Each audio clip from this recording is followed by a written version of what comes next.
झियो खोजिकी देवी बोली। अरे सतरे तू ही मोर ओरिजिनल भौणीटा। Thank you thank you. अरे चुप रो आगो पूरा कथा जानी सारो। हाय दीदी। हाय गोटे कथा कहला दीदी तुम सिंगल अच्छा? हो जे कौन है लगी मामा? एक्चुअली मो भाई भी सिंगल अच्छे तुम्हें तो गर्लफ्रेंड ही जाओ ना। अरे पागल ना कौन? प्लीज दीदी चलो ना मो संग रे प्लीज।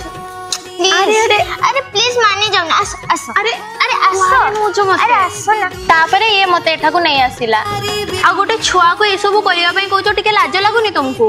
आ मिरर रे निज चेहरा देखिचो मु कोन ए दुनिया रो केही जियो तुम गर्लफ्रेंड हेबेनी। आ मु आसु जे ई बेकार काम करिया पई मो पाखरे टाइम नाही। भाई तो चिंता करनी मु यांकठु भी तो पई गोटे भलो जो खोजि दे। थाउ बाबा थाउ मोर आउ दरकार नहीं। तू झियो खोजुचु ना तांको बाध्य करूचु मु आज सब जानि सारलेनी। आ मोर केही दरकार नहीं मु एका ही ठीक अछि। Single life is best life. आ मु आसुजी मो पछरा आसीबा तोर किछि दरकार नहीं। अरे भाई रागे ना हम छोटे छोटे कथा के रागे सॉरी। ओ छाड़ चल जीवा।